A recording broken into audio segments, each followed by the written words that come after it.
So, you have been constantly offended by Leila. What do you think about it? Maybe this is a vocabulary or translation change, but I'm not offended at all by it. I think she's offending me, if that's what you mean. What do I make of it? Countless times I made it clear that nobody at Palmeiras did anything wrong. Countless times I have complimented their coach, Abel Ferreira.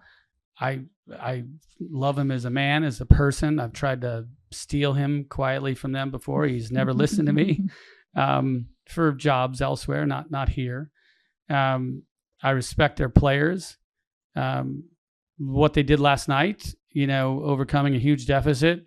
I guess my message to Palmeiras and to referees around the world is they're good enough. They don't need any help. But yeah, she runs off and says I'm crazy and I haven't produced evidence. Well, that's a lie. She's lying. It's misinformation. Anytime she gets on the air and say he makes these allegations without evidence, it's an intentional lie. She knows exactly what I've done within the sport court. She's putting tremendous amount of pressure on them. So, I can't tell you why she would be so hard against this. There are other clubs that may have been involved in match manipulation and their presidents have responded totally differently. They've said, hey, if any of my players did anything wrong or if something happened with the opponent where they did something wrong, I want to know about it. And John, I'm with you. So I'm getting quiet support from other club presidents who are in a similar situation as her.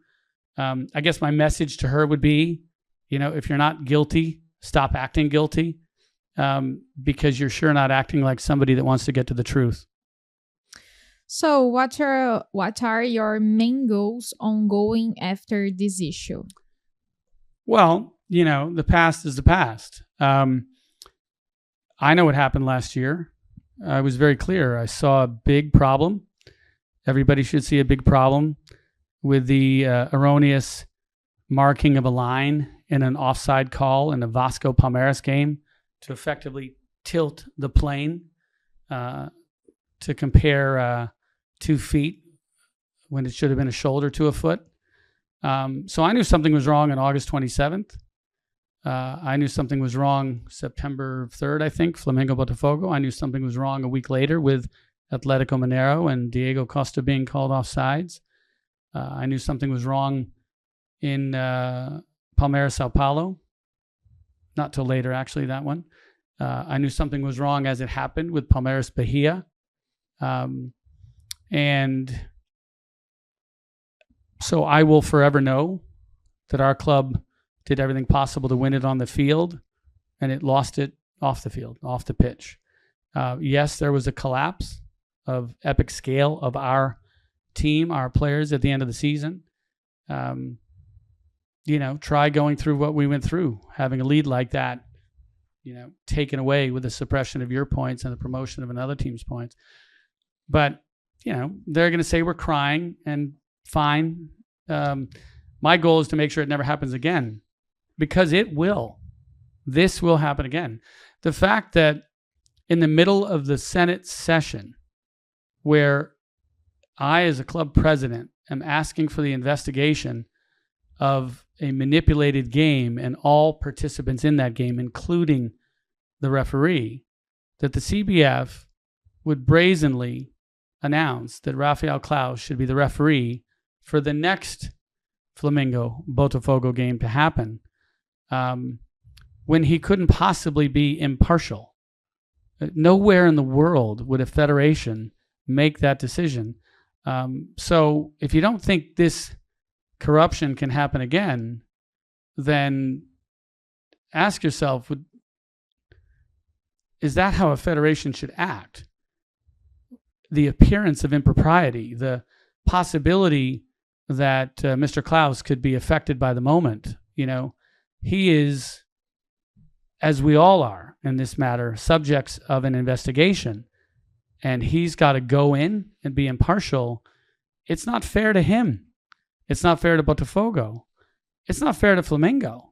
Flamengo is just as worried that Rafael might prove a point that he has nothing against Botafogo and give us an invalid penalty kick.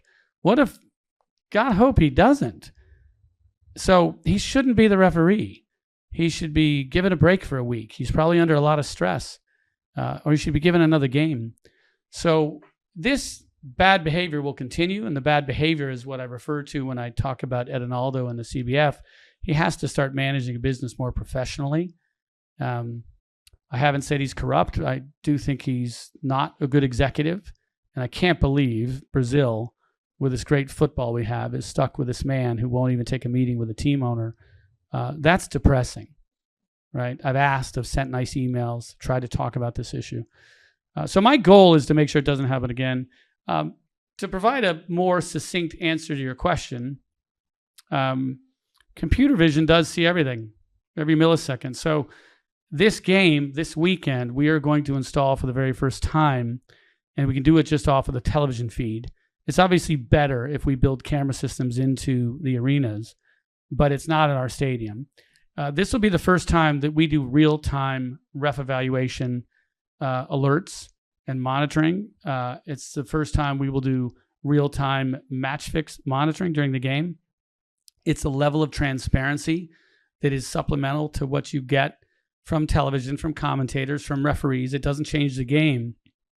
But I now get alerts on my phone when I watch my team in France.